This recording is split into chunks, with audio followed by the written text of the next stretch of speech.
in the future, it'll be glasses that look like the ones I'm wearing now. And they'll have, they'll let you either be in an immersive virtual reality, or they'll let you kind of see the real world, but with digital overlays.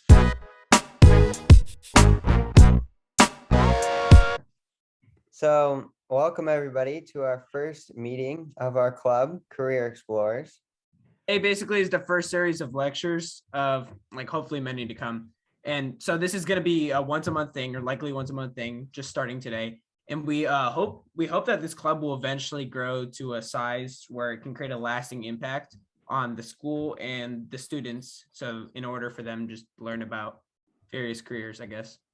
The first one is Thomas Geweke, who specializes in the media and entertainment business. And he was most recently the digital chief officer for Warner Brothers. Mr. Geweke was in charge of driving the studio's worldwide digital growth and managing its global business strategy. If you would like to get started, Mr. Geweke.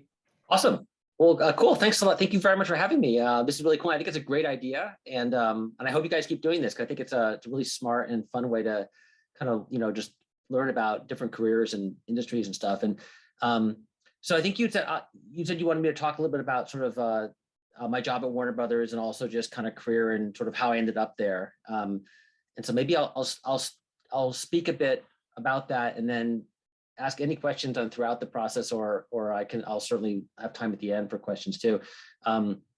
So Warner Brothers is as I'm sure you guys know, is a really big kind of global entertainment company, and it's one of the largest producers in the world of movies and television and video games. And it's everything from movies like Casablanca to Wonder Woman to Dark Knight to things like Dune that's in the theaters now, and Godzilla. And in television, it's everything from Friends and West Wing to shows like Ted Lasso on Apple TV today. In the video game business, it's things like Mortal Kombat and Lego Batman.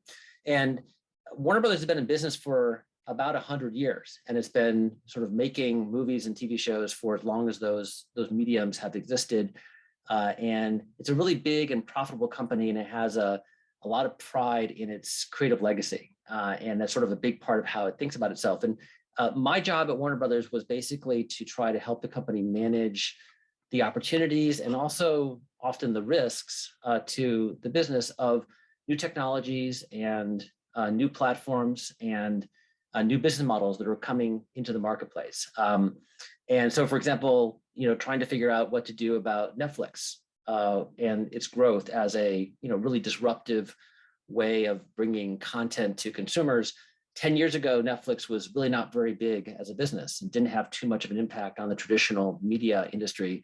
Today, it's the largest studio in the world, makes more content than anyone else, and it's the largest network in the world as well, and it's pioneered a whole new business model.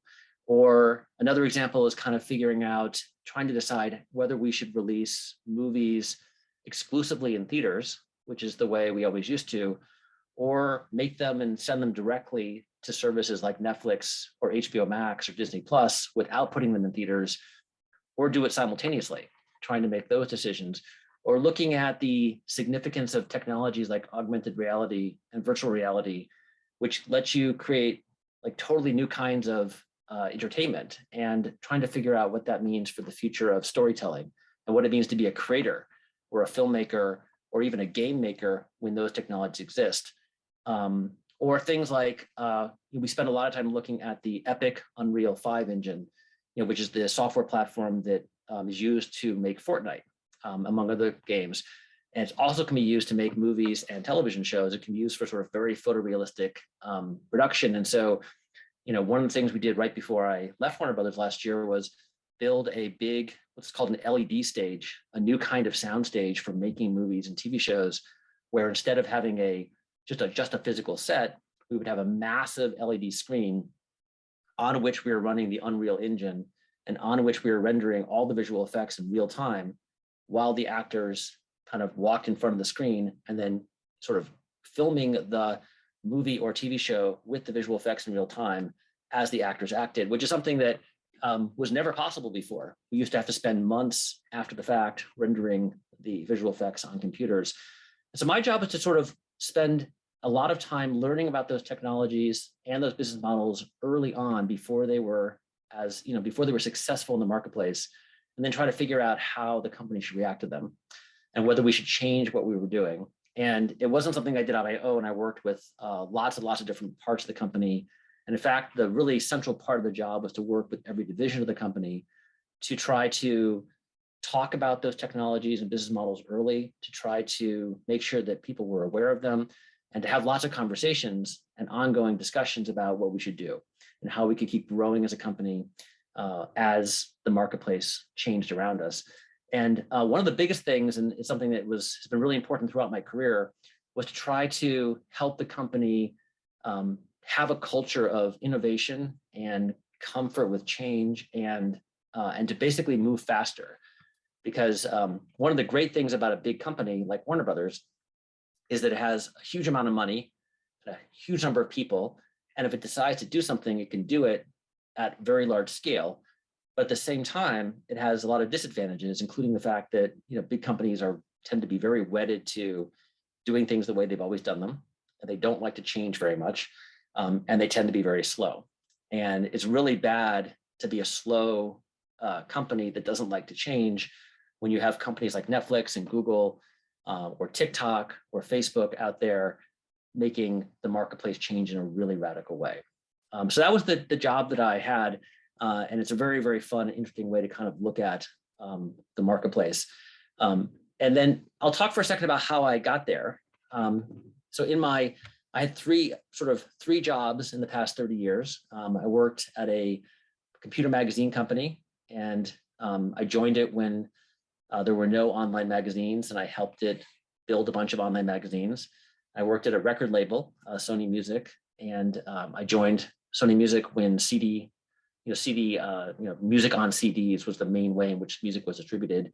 And I helped them build their digital music business. And then I worked at Warner Brothers, helping them build their digital film and television business. And I never had any intention when I was, in high school or college of, being a corporate executive or working at an entertainment company, or even really being kind of in digital or technology. And in high school, if you had asked me what I wanted to do, I would have said something like, maybe be a journalist, because I liked English and I liked writing. And that was as far as I thought about my career. And I got into this sort of industry basically as a result of a research project that I did in college. In college, my major was something called social studies. It was basically a blend of politics and philosophy and economics and sociology. And to graduate, you had to write a thesis, basically like 100-page research paper. And I was really interested in kind of social and political movements, and in particular groups that were trying to organize to help disenfranchised or disadvantaged groups of people. And I started working on basically researching the very early internet, kind of before the web and before mobile phones, and wrote a thesis on how social and political organizations were using a very early form of the internet to help kind of create political power for groups that weren't very powerful. And there were a bunch of different examples of that. And I spent a year and a half writing that thesis. I was really, really excited about it. I got very into it. And when I graduated and I was interviewing for jobs, I was interviewing for jobs at consulting companies and investment banks and a lot of other kinds of industries. And I really wanted to talk about my thesis and the internet and how people were using email and chat and things like that to coordinate. And most of the people I was interviewing with had very little interest in that. It was kind of pre the internet becoming kind of a bigger thing. And there was one exception. I met with a guy who was in charge, who owned a publishing company, this computer magazine publishing company. And they wanted someone to come help them write a business plan for an online magazine, their first online magazine. And so I took that job because it would allow me to kind of have a job, which I needed a job, and but also keep working on the sort of topic that I was really interested in, which is kind of the internet and sort of how it was growing. And so I ended up moving from Boston to San Francisco and going to work for this computer magazine. I didn't really know anything about computer magazines or publishing in general. And I ended up working on the business plan for this online magazine. And one thing led to another, and I ended up being in charge of all of the online and internet stuff that the magazine did over the next 7 or 8 years. And the browser got invented. And even though I had no particular experience, sort of being in a business or managing people or anything like that, I ended up running this group. And that eventually led to me being hired at Sony Music to do something similar, help them build their digital business. And that eventually led to me being hired at Warner Brothers to do something similar. And so my career kind of got started really as a result of being very interested in and passionate about a topic that I kind of was studying in school, not for its kind of focus on technology, but because of the sort of social and political sort of impact that the internet was having on various groups. And then kind of one thing led to another. But maybe I'll stop there and see if anyone has any questions, or I can go into more detail on different things. Yeah, I had 2 questions. So, okay, first one was like basically with yeah, thank you for coming on, by the way. This is really cool. So basically I was wondering how the pacing, like, okay, so at Warner Brothers, like I'm wondering how the pacing of the content kind of has changed recently, because like obviously if somebody is like on their couch watching like a movie or show on like at home, like they don't have any reason to like, get up and just like check their phone and like start watching like a YouTube video or like some like how like basically has the content like changed to keep up with that a lot? Like, yeah. Yeah, that's a great question. So, so 2 answers. I think one is, in some ways, traditional movie and television content hasn't changed very much in the last, 5 or 6 years, even though you've got, TikTok and Instagram and all the social, and YouTube and all the other social video platforms, which are, short form content. You can watch, 100 pieces of TikTok content in an hour, and it's totally different. And we did a incredible amount of research at Warner Brothers on basically sort of, the younger audiences and how they were consuming media, and to try to figure out what we should do. And in some ways, I think traditional entertainment companies have not yet really addressed the reality that you're describing, which is that, certainly, teen audiences are not only watching movies and TV shows, and frequently they are watching a lot less television and movies than they ever used to. And instead, they're spending time with very entertaining content on other platforms. So we found that in our research, we found that very often people were doing both things at the same time. So they were watching a show on Netflix and they were watching, say, TikTok, and they were doing both, and it wasn't changing their level of experience or entertainment. And so there was sort of that dual watching. We have had more and more and more investment going into creating sort of content about our shows and movies that could appear on Facebook or Instagram or TikTok. So, having our talent kind of have TikTok channels, that kind of stuff. And we created several divisions of the company devoted just to short form content, basically working with our talent to create 1-minute videos or 7-minute videos or whatever it is. And the challenge is actually kind of pretty hard to make money doing that at the moment for a big company. And so there's sort of it's hard to allocate as much sort of investment as you might want to. But one of the things that we found is that a lot of people said, a lot of younger consumers said that, they found watching video on TikTok or Instagram to be fundamentally, as enjoyable or more enjoyable than going to a movie theater or watching an hour of television. And I think that means that, the nature of what entertainment is fundamentally changed. And so you'll see Disney and Warner Brothers and everybody else start to produce more and more and more short form content over the next few years. Well, that's really, I didn't know they had like that's really cool that Warner Brothers is like, adapting to that and like having TikTok creators like making content with the shows. And like, yeah, I think that's a really cool idea. So it's kind of ties into my next question, which is like, okay, so again, like about the content, like, so for example, like what I'm basing this question off of is like for example, do you know the show like Squid Game that got like really popular off of like social media and stuff, obviously. Yeah. So like I was thinking like it could be because like the games are kind of like really like relatable, like red light, green light or something like that. So it's like very like shareable on social media. Like does Warner Brothers ever think about like in recent shows like how like if it would kind of like work on social media, like talk about or like stuff like that, I guess? Yeah, hugely. And it's interesting because it's like you can imagine it's kind of a combination of there's like somebody writing the TV show and someone directing and producing it, and they have their own vision for what it is. And sometimes it's like a very creative artistic vision that's kind of like, it might be kind of independent of how they're thinking about the audience or social media. Like the direct, like Christopher Nolan might have an idea for a movie and might or might not be thinking about how it will play on social media. And then there's a marketing team, and they're 100%, 1,000,000% thinking about like, how do we make this a big deal on social media?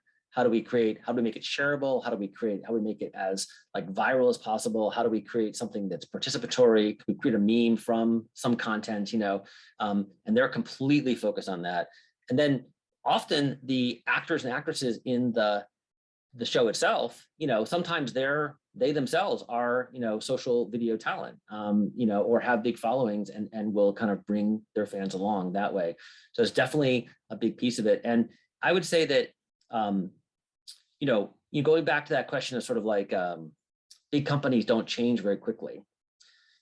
If you're a director who's been making movies or TV shows for like the last 30 years, TikTok's pretty confusing. Like you could talk all day long about TikTok, but you probably aren't watching TikTok. And actually, we used to have this kind of crazy thing where we would have these big meetings with all the executives at Warner Brothers, and we would present research, and we would say, the average 14-year-old is spending 130 minutes a day or whatever watching social video, and maybe less time watching television. And here's what they're doing. And everyone would kind of nod their heads and say, wow, that's super cool and really interesting. And then they would go home and watch, Netflix and not TikTok. And if you're not actually like on TikTok, then you have no idea what anyone's talking about. Like you have no idea why it's interesting or if it's not interesting or whatever. So like, on the other hand, if let's say you're 16 today and you make TikTok videos every day, and then you want to go into, the film industry and become a creator of television and film content, you're probably going to bring a totally different perspective. And you're probably going to make content that from the very beginning has a good chance of, becoming very powerful on those platforms. And so I think you're going to start to see that over the next few years as people come into the industry. Yeah, this is super interesting to me because like I am like a TikTok creator, so it's very interesting. I just had one more question. I don't want to take up like all the space, but like I was just wondering about like the back end about like shows and stuff. Like, can you see like all the details, like how long people watch it and like all that? Because like I know that's like a big factor on social media. Like, can you tell all that? So if you own the platform, yes, and if you don't own it, no. So actually, that's why, like, if you want to know the number one reason why people why is Warner Media created HBO Max, and why is Disney done Disney Plus, and why is Universal doing Peacock to compete with Netflix? The number one reason is that Netflix has all that data, and those other companies, when they license their content, don't. They get money, and they might get like, this is how many streams there were, but they don't get that super detailed, like, okay, so either people of this demographic kind of description tended to watch it for 20 minutes or 40 minutes or whatever, or like you specifically watched it for 17 minutes, and it took you 3 days to finish the episode, or you watched 8 episodes in one day. They don't release that information because that's how they make their money. It's really valuable. Okay, cool. Well, thank you so much for answering all my questions. Thank you. Sure. Does anyone else have any questions?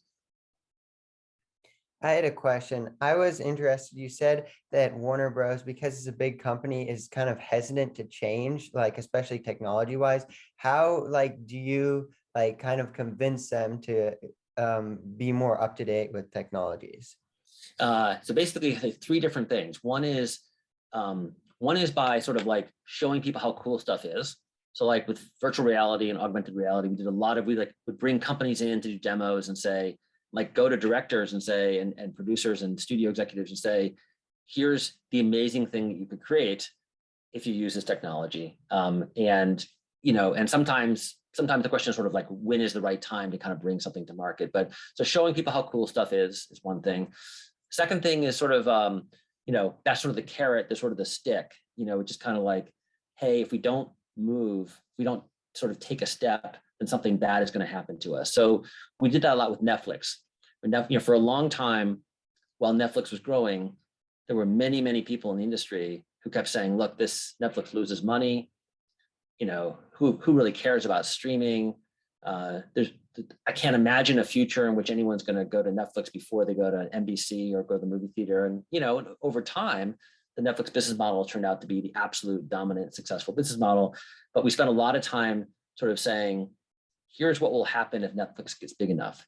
here's how the economics work. And that's why we have to launch our own services and have our own kind of defense against that. And the third is kind of like kind of a cultural thing. And basically is to try to, we spend probably the most time on this, is try to create a broad company-wide culture in which there's a lot more comfort with change. And we basically kind of spend a lot of time saying, here's how fast technology has disrupted media industry in general. Here's what happened to newspapers and magazines. Here's what happened to the music industry. The music industry took 20 or 25 years to recover from the disruption of Napster and file sharing and music piracy. And it's only in the last few years that Spotify and streaming have brought the music industry back to where it was literally 20 years ago. And we sort of have spent a lot of time trying to say, in order to be successful in a world where the internet is disrupting everything the way it is, we as a big company are going to have to be really tech savvy and really focused on software and platforms. And we're going to have to hire lots of engineers and people who know how to code. And we're going to have to build our own apps and our own games and our own, platforms to reach consumers directly. And one thing that was really helpful was that, new employees entering the workforce who, kind of have spent their time in high school and college immersed in these technologies were often really, really forward leaning and, felt very strongly that the company should move faster and kind of do more aggressive things. And so that was really helpful in terms of bringing everybody along. Yeah, I think that is really, really interesting. But I was kind of wondering, because I know you talked about how you got into that position, and I was wondering that if you were your old high school self, would you have thought you would have gotten into a position like this or gone into this industry? Would you have liked your job, I guess? It's funny, I had the so when I was in high school, I totally had no idea.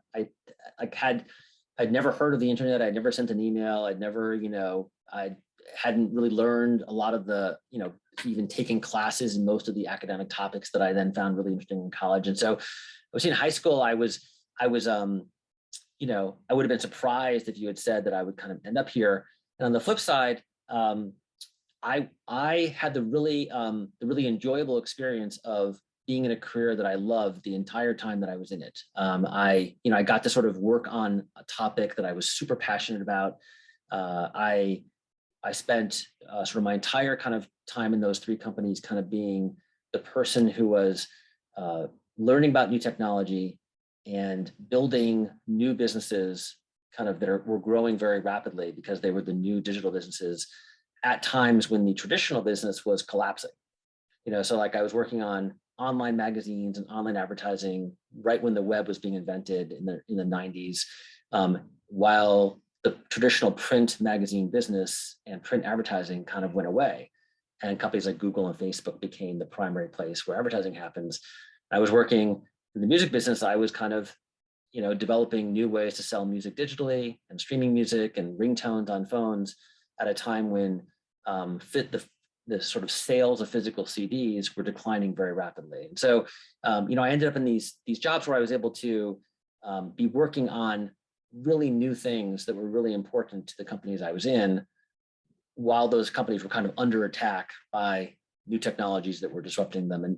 And that happens all the time in all industries, whether it's energy or healthcare or, packaged goods or shoes or, chip making or media. There's always a new thing coming that's potentially going to disrupt the business model of the big successful companies in the marketplace, and kind of working to sort of help that change happen is always really exciting. What turned out to be the case is something that's sort of it's almost like a truism. By being very passionate about something and by learning a lot about it and by becoming, able to talk with people about it with a lot of enthusiasm, that turned out to be a really powerful way to be effective at my job. And I think it doesn't really matter what the topic is. If you are able to work in an area that you feel strongly and passionately about, that's always a really, really strong kind of way to be, in a company or in a job.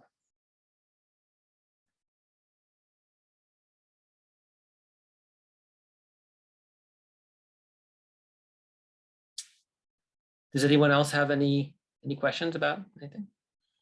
I have one question. So as you said, you show your movies in the theaters, and then COVID happened. Um, I was wondering, did this make you guys kind of change your perspective, or was COVID kind of maybe fortunate so you guys could kind of take a step back and see that all these other companies were kind of rising with the current climate, and I just want to know how COVID kind of affected you guys, and maybe how how you guys have been thinking about moving forward and how you guys are going to be making changes. Yeah, that is a really, really smart and insightful question. Before COVID, the whole movie industry spent like 7 or 8 years talking about and thinking about trying to either shorten the amount of time that movies were in theaters exclusively, shorten what was called the theatrical window, or possibly eliminate it entirely. And the reason for that was, historically, movie theaters have insisted that that movies stay in the movie theater for like 3 months or 4 months or 5 months or 6 months, depending on what country you're in and depending on what time you're talking about, before they go anywhere else, like to HBO or to Netflix or to even to television. And the reason for that was movie theaters wanted to be the only place you could go see a movie. That's great for movie theaters, and they argued it was good for audiences too. Well, what happened over the past 10 or 15 years was that basically all around the world, fewer and fewer people as a percentage of the population were going to movie theaters. And in fact, even though the size of the movie industry kept growing, it was only growing because every year movie ticket prices got a little more expensive. The number of people going was either flat or in many cases declining, because there were mostly because there's lots of other things to do besides go to movie theaters. You can watch Netflix or play video games or be on YouTube or TikTok, and lots of competition for people's time. And so movie studios for a really long time have wanted to be able to release movies on multiple platforms at the same time, or at least treat every movie differently. Maybe a big blockbuster like Star Wars or the next Marvel movie, maybe you do that one way. But a movie like The French Dispatch, that the Wes Anderson movie that's out now, that's a pretty small movie, maybe you release that in a different way. Movie theaters always threatened that if a movie studio tried to do that, they would no longer let the movies play in the theaters. So movie theaters threatened to boycott the exhibition of movies if movie studios changed that sequence, that order. And if you go back the last 10 years, studios tried over and over and over again to kind of like break that boycott threat by experimenting with one movie here or there. And they always kind of backed down at the very last minute because they made way too much money from movie theaters to be able to survive an actual boycott of their biggest movies. And so, Hollis, you're totally right. The pandemic changed that because, as you remember, every single movie theater in the world closed. And so for a certain amount of time, studios had to make the choice between not releasing a movie at all or releasing it somewhere where consumers could actually see it. And it couldn't be a movie theater because nobody could go to a movie theater. And so there was kind of a period of time during which nothing got released. And then gradually, the policies kind of changed, and a whole bunch of studios, Warner Media and Universal and Disney, all began to adopt these hybrid strategies where some movies get released in theaters exclusively for a period of time. Some movies get released directly to Disney Plus or HBO Max or even in places like that. Some movies have a very short window. They're only in the movie theaters 2 or 3 weeks before they go to another platform, and et cetera. The other big change that happened that was not related to the pandemic was that Netflix, which 5 years ago produced no movies, started making its own movies. And Netflix doesn't release movies in movie theaters. It releases them on Netflix. And for a while, people said, "Who cares? I mean, Netflix is never going to produce big movies, and who cares about who's going to even care if a movie's only on Netflix?" But then over the course of several years, it got to the point where Netflix was making more movies than anyone else. So they were like releasing like 150 movies a year, and a studio like Warner Brothers was releasing 20 or 30.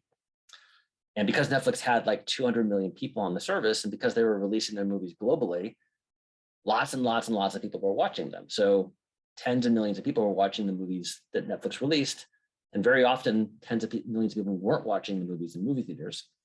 And then Netflix started working with some of the biggest directors and actors and actresses in the world and paying them the same amount of money that they historically had been paid by major studios to make movies. And so they started making 50 million and 100 million and $200 million movies.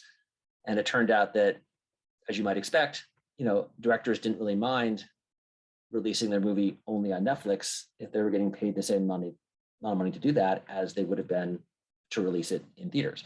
And so the combination of those two things fundamentally changed the whole marketplace. And now we have a really kind of a complicated market where every movie is treated differently by every studio. It's actually kind of hard to predict where a movie will be available to be seen, but it's now a customized strategy where every movie has a release plan that is kind of customized to whatever the studio thinks is the best economic outcome. And the pandemic definitely fundamentally changed forever how studios approach movie theaters. And I just did a quick little Google search, and it shows that Warner Bros. Owns HBO. And so has that been kind of the drive income for you guys during this time? And do you think that it will be in the future? Yeah, and it's interesting. So, so in fact, it's really sort of Warner Brothers and HBO are both owned by the same parent company, Warner Media, which was then acquired by AT&T. And AT&T is now in the process of spinning it out and selling it again to Discovery. So Discovery and Warner Media are going to combine and create a new company next year to compete with Disney.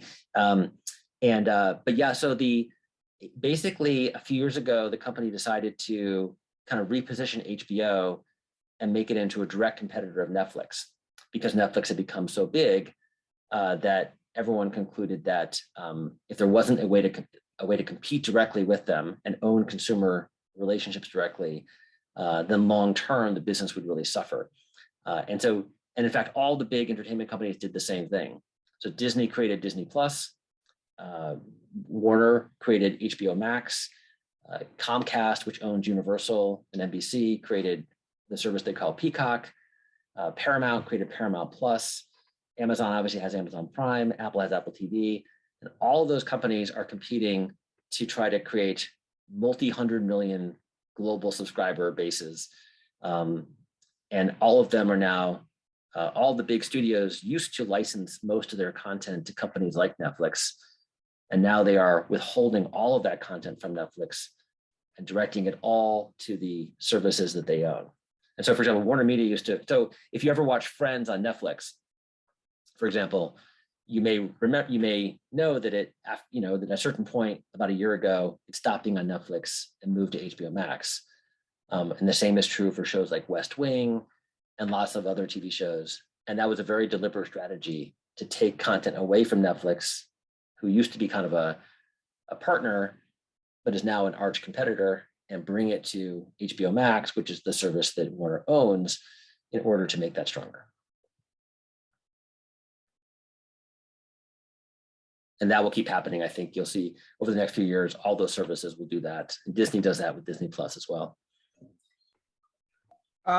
So basically what I'm getting from this, I just want to because I feel that what you're saying is that these movie studios and all of them are kind of just trying to adapt to what is being the most popular. So they adapted to the social media thing by releasing short videos, and they adapted to the Netflix format, which is so successful by releasing HBO Max and stuff like that. So I just think so you'll think it'll just continue to keep adapting to whatever, so they don't kind of fall behind, I guess.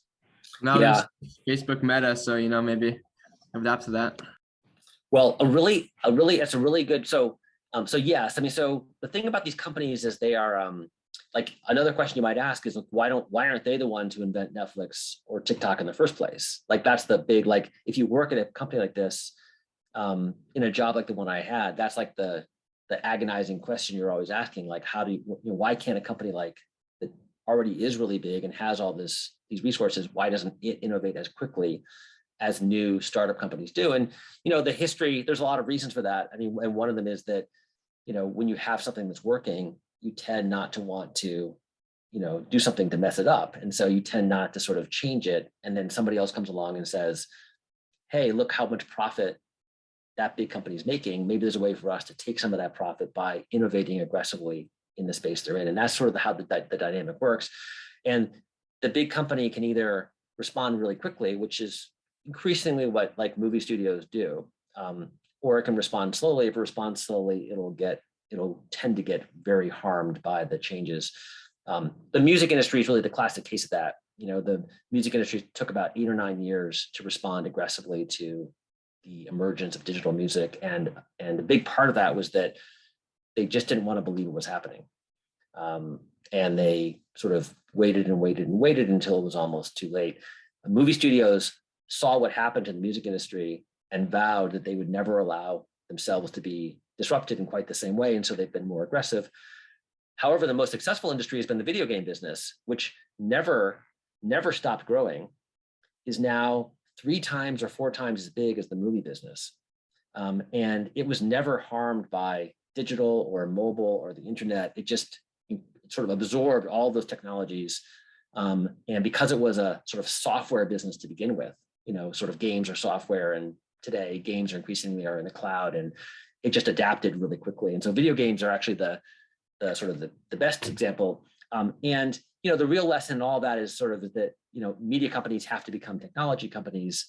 And in fact, if you think about what Netflix is or what Disney Plus is, they're software platforms in the cloud, streaming to client software on devices. And that's very, very different than, sort of film on a screen that you're leaning back and watching. And in fact, going back, Owen, to your point about, Facebook and Meta and the metaverse, if you sort of say, where will all this be in 10 years? In 10 years, you are going to have sort of this metaverse, world, whether it's the Facebook metaverse or whether it's, what Epic is trying to do with Fortnite, because Epic's looking at Fortnite and saying, well, how big can we make Fortnite? And can we sort of make this the place where people hang out and just sort of like listen to music and dance and everything? And there's a lot of other companies trying to do the same thing. And Roblox is doing it in a different way in Minecraft. But in the future, we're going to have these glasses. Today you have VR goggles like Oculus, and in the future, there'll be glasses that look like the ones I'm wearing now. And they'll have, they'll let you either be in an immersive virtual reality, or they'll let you kind of see the real world, but with digital overlays. And you won't use a keyboard or a mouse. You'll just use your hands. If you got the Oculus Quest now, you can use your hands to do gesture-based, navigation and typing. And the glasses will track your eyes. So you'll just look at stuff if you want to, click on something or navigate to it. And there'll be really good speech recognition, kind of like Alexa. And so you'll just speak if you want something to happen. And so the experience of accessing the internet is not going to be looking at your phone. It's going to be kind of walking around the world using your AR glasses and speaking and moving your hands. And in 10 years or so, that will probably be the common experience. And then if you sort of step back and say, what will it be like to watch a movie in a world like that? It might be closer to like Ready Player One than it is to today's experience of going to a movie theater. And it might not be exactly like Ready Player One. Like it might not be a totally imaginary environment. It might be more like you're walking down the city streets in Portland and stuff happens to you and you see stuff and you interact with, virtual characters and NPCs and stuff, or anything you can imagine. And in 10 years, the people who are filmmakers and storytellers are going to be working with that kind of platform to create art that probably is unlike anything we've ever seen before. Yeah, I just want to thank you so much. I think that's about time to wrap it up because we have other parents, but I just want to thank, like, for me, that was really interesting, and really interesting how like your position and how like Warner Bros is like going to expand, and just the whole the whole like kind of music, film industry as like general was really interesting. Yeah, that was really awesome. Thank you so much. Thank you for having me.